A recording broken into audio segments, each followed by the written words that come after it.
नमस्ते एभ्रिवान, स्वागत छ आजको हाम्रो नयाँ ब्लगमा। आज हामी पोखराबाट सिक्लेसतिरको यात्रा गर्दैछौँ।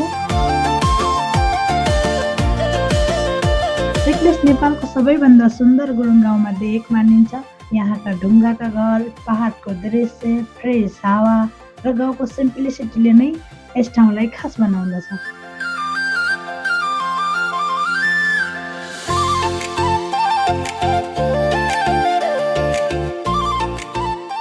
हामी कपाल मिलेर ससाना मोमेन्टहरू क्याप्चर गर्दै तपाईँहरूलाई पनि यो यात्रा सँगै अनुभव गराउन खोज्दैछौँ। अब बाटोमा देखिने सुन्दर दृश्य, रमाइला क्षणहरू सबै केही सेयर गर्दैछौँ। ब्लग अन्त्यसम्म हेर्नुहोला। Let's begin our journey to Sikles.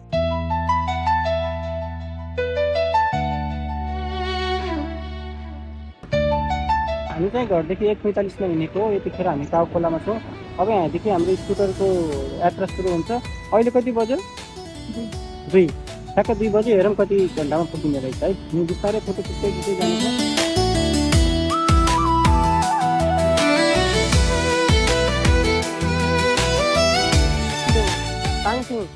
टाङसिङ र सिक्लेसको दो बाटोमा आइसकेका छौँ हामी। अब त्यसमा चाहिँ सिक्लेसतिर लाग्यौँ हामी। यो तर एकदम दामी छ, हेर्न सक्नुहुन्छ पारी।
हल्का अफरोड रहेछ बाटो, तर दामी हो। यो खाँदाखेरि चाहिँ मजा आइरहेछ।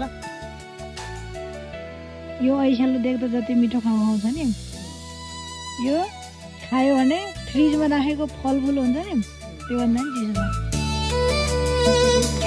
छ।